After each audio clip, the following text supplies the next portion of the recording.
Welcome to online study point. मैं क्षितिश कुमार आप सभी लोग का स्वागत करता हूं आज के इस सेशन। आज हम लोग डिस्कस करने जा रहे हैं साइंस के महत्वपूर्ण प्रश्न जो आगामी आने वाले एग्जाम के दृष्टिकोण से काफ़ी महत्वपूर्ण है। आज हम लोग डिस्कस कर रहे हैं साइंस का जो पार्ट 1 है, इसको हम लोग डिस्कस कर रहे हैं, जिसमें हम लोग कवर करेंगे लमसम 100+ क्वेश्चन को कवर करेंगे। चलिए देखते हैं।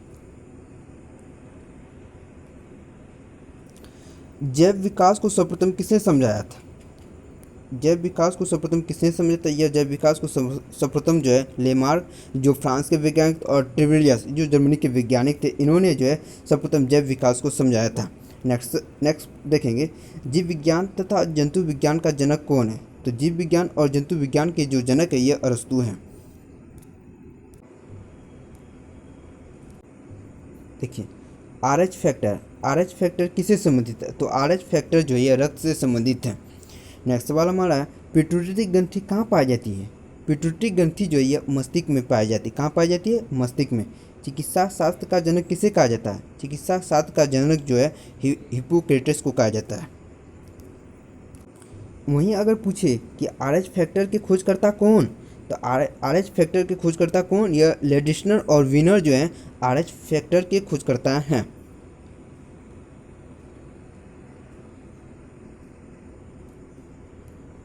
नेक्स्ट देखेंगे, रक्तचाप का नियंत्रण होता है। रक्तचाप का नियंत्रण कौन सी ग्रंथि करती है? तो यह हो जाएगा यह जो है एड्रिनल ग्रंथि जो है रक्तचाप को नियंत्रित करता है, जिसे ब्लड प्रेशर के नाम से भी जाना जाता है। देखिए, मास्टर ग्रंथि किसे कहा जाता है? मास्टर ग्रंथि क्या कहलाई जाती है? यह पिट्यूटरी ग्रंथि, इसे पीयूष ग्रंथि के नाम से भी जाना जाता है। पीयूष ग्रंथि कहाँ होती है? यह मस्तिष्क में पाई जाती है। शरीर की सबसे छोटी ग्रंथि, इसे शरीर की सबसे छोटी ग्रंथि के नाम से जाना, किसे? पिट्यूटरी ग्रंथि को शरीर की सबसे छोटी ग्रंथि के नाम से जाना जाता है। दो वंशागत रोग कौन है? वंशागत बोले अनुवांशिक रोग कौन है? वंध्यता और हीमोफीलिया जो है दो वंशागत रोग हैं। वनस्पति विज्ञान का जनक किसे कहा जाता है? यह थ्योफ्रेटस को जो है वनस्पति विज्ञान का जनक कहा जाता है।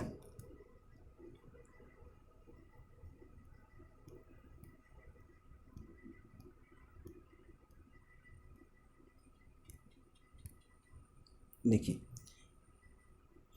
रसायन विज्ञान का जनक किसे कहा जाता है? रसायन विज्ञान का जनक किसे कहा जाता है? तो रसायन विज्ञान का जो जनक है इसे लेवुजियर को रसायन विज्ञान का जनक कहा जाता है। नेक्स्ट देखेंगे, रक्त का शुद्धिकरण करता है। रक्त का शुद्धिकरण कौन करता है? तो रक्त का शुद्धिकरण जो है यह किडनी करते हैं।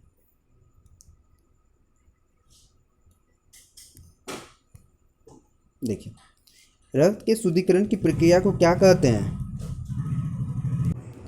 तो रक्त की शुद्धिकरण की प्रक्रिया को हम लोग क्या कहते हैं? डायलिसिस के नाम से जानते हैं। क्या कहते हैं? डायलिसिस के नाम से जानते हैं।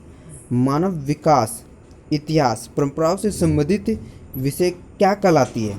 मानव का जो इतिहास है, विकास है, और परंपरा से संबंधित जो विकास है वह उस विषय से संबंधित हम लोग जो पढ़ते हैं उस किस शास्त्र में पढ़ते हैं? तो हम लोग जो पढ़ते हैं एंथ्रोपोलॉजी में यह पढ़ते हैं। किससे? एंथ्रोपोलॉजी में।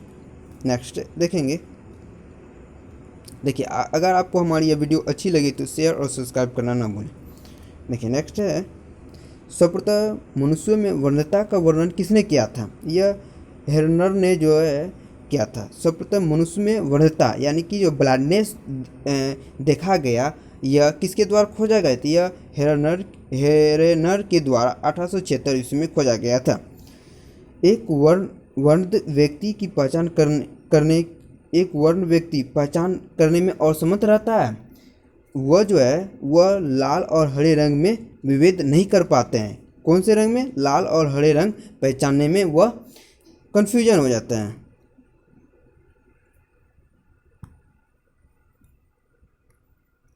देखिए, गैसों के विसरण का नियम का प्रतिपादन किसने किया था? गैसों के विसरण के नियम का प्रतिपादन किसने किया था? तो यह ग्राहम बेल ने जो है गैसों के विसरण के नियम का प्रतिपादन किया था। विक का भार कितना होता है? एक किडनी का जो भार होता है वह कितना होता है? 150 ग्राम होता है। कितना होता है? 150 ग्राम जो है एक किडनी का भार होता है।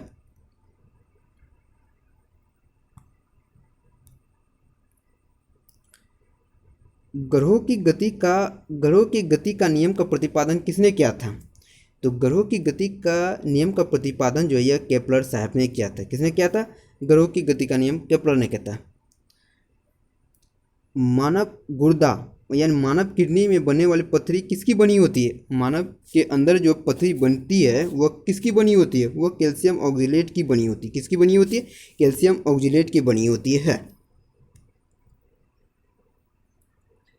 देखिए मोस्ट इम्पोर्टेंट सवाल, ई बराबर जो है एम सी स्क्वायर, ई बराबर किसे? एम सी स्क्वायर, इसको स्क्वायर कर लेंगे।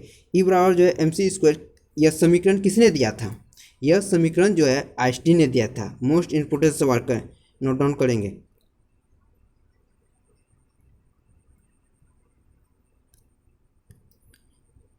देखिए नेक्स्ट है जड़त्व के नियम की खोज किसने की? अगर पूछे जड़ता का नियम, जिसे कहा जाता है जड़ता का नियम की खोज किसने की? यह गैलीलियो साहब ने की थी। किसने की थी? गैलीलियो साहब ने जड़ता के नियम की खोज की थी। रक्त का पीएच मान, रक्त का पीएच मान क्या है? रक्त का पीएच मान जो होता है यह 7.4 होता है। कितना होता है? 7.4 होता है। कितना होता है? 7.4। रक्त एक प्रकार का क्या है? क्षारीय पदार्थ है।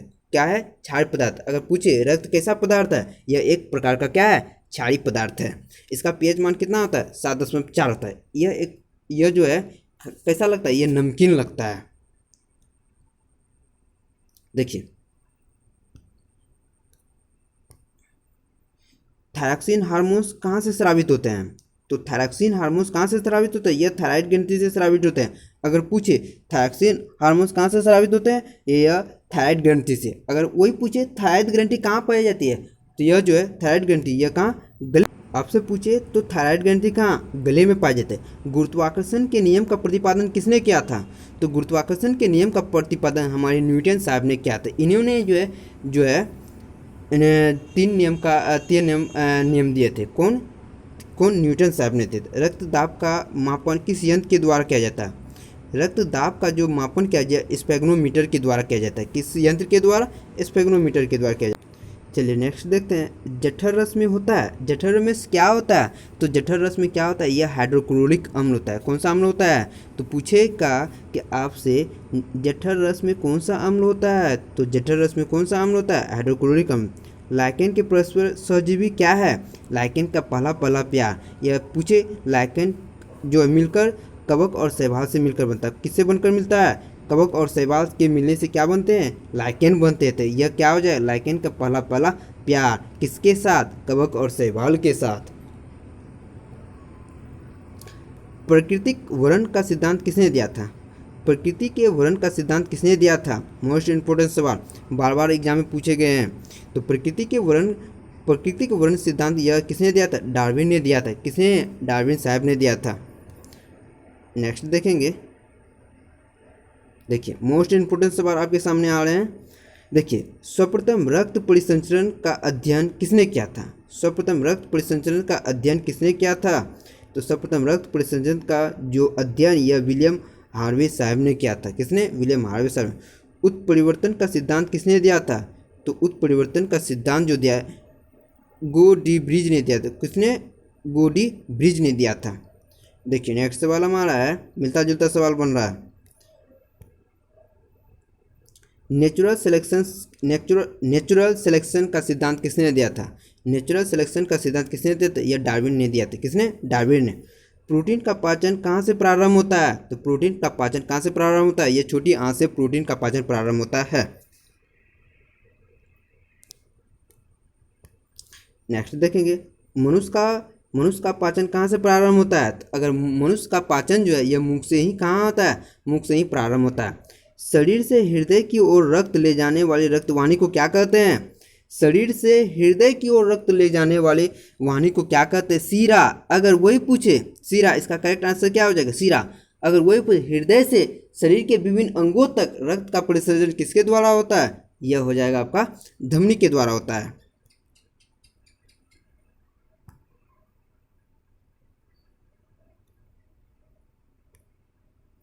नेक्स्ट सवाल हमारा है, विकास के सिद्धांत का प्रतिपादन किसने किया था? तो विकास के सिद्धांत का प्रतिपादन यह चार्ल्स डार्विन के द्वारा किया गया था। किसके द्वारा किया गया था? यह चार्ल्स डार्विन के द्वारा किया गया था। अनुवांशिक के जनक किसे हैं? अनुवांशिक के जनक किसे कहा जाता है? ग्रेगी जॉन मेंडल को अनुवांशिक का जनक कहा जाता है। किसे? ग्रेगी जॉन मेंडल को अनुवांशिक का जनक कहा जाता है। देखिए, पचे हुए भोजन का अवशोषण कहाँ होता है? तो पचे हुए भोजन का अवशोषण पूछे कहाँ होता है? यह छोटी आंत में पचे हुए भोजन का अवशोषण होता है। लार में कौन सा एंजाइम पाया जाता है? लार में कौन सा एंजाइम पाया जाता है बच्चों? तो लार में जो है यह टेलिन नामक एंजाइम पाया जाता है। कौन सा एंजाइम? टेलिन नामक एंजाइम। हम नहीं चाहते कि वीडियो लंबी हो, तो हम लोग नेक्स्ट टाइम देखेंगे और नेक्स्ट पार्ट इसका अपलोड कर दिया है। अगर वीडियो आपको हमारी यह अच्छी लगे तो शेयर और सब्सक्राइब करना ना भूलें। चलिए मिलते हैं नेक्स्ट पार्ट में। धन्यवाद।